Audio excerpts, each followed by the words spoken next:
My appendix bursts, my parents, my brother, and even my fiancé are all too busy celebrating my sister's birthday. I'm outside the operating room, frantically calling every family member I can think of to sign the consent form, but every call is either ignored or hung up on. After hanging up on me, my fiancé, Joel Graham, texts back. Sophie, stop being dramatic. It's Yvette's 18th birthday today. Whatever it is can wait until after the party. I quietly set my phone down and sign the consent form myself. It's the 99th time they've chosen Yvette Norton, my sister, over me. This time, I choose not to care. I'll stop letting their favoritism hurt me. Instead, I'll do everything they ask of me without complaint. They'll all think I finally learned to be obedient, and they'll never realize that I'm preparing to leave them for good. I stayed in the hospital for 3 days, and for those 3 days, my phone stayed silent. I didn't receive a single call from my family. I didn't call anyone either. I didn't scroll through their Instagram feeds like I used to, trying to keep up with every little update in their lives.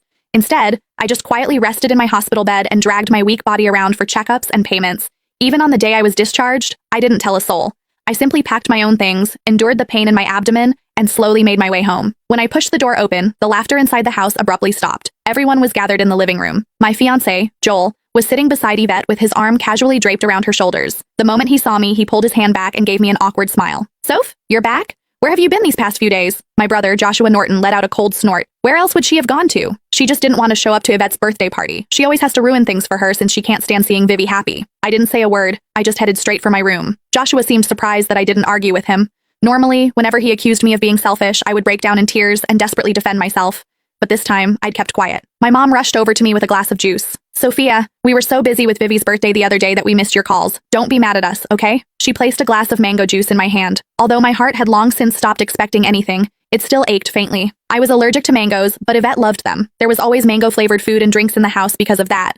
But no matter how many times I reminded them, no one ever remembered that I couldn't have mangoes. I handed the glass back to Mom and quietly stepped back. I'm not mad, I'll just go to my room. Just as I turned around, a loud noise came from the living room. Dad abruptly stood up and slammed his hand on the table. He screamed, "Why have you been walking around with that sour face ever since you came in? Your mother already apologized and even gave you your favorite drink? What's with that attitude? It looks like we've spoiled you too much." My heart twisted, and even breathing hurt. Tears blurred my vision, but I still lifted the glass from Mom's hand and drank it all in one go. I then gently set the empty glass down and wiped away my tears. I calmly looked at Dad. Yvette's the one who likes mangoes. I'm allergic to them, but it doesn't matter. I already drank it all. Can I go to my room now? Sophia, why didn't you say something earlier if you were allergic to it? Who told you to drink it? You're so stubborn. Mom panicked and quickly patted my back. Dad looked embarrassed, but he still harshly replied, "You could have just explained yourself. You've always had that unlikable attitude. You're nothing like Vivi. She knows how to communicate." Yvette's voice drifted over from the couch. "Dad, don't say that about Sophia. You'll make her sad." She sounded gentle, but the smugness in her eyes was impossible to hide. Yvette had always used my dullness to highlight her perfection. No matter what it was, she loved comparing herself to me. She would only be satisfied when she got to trample me.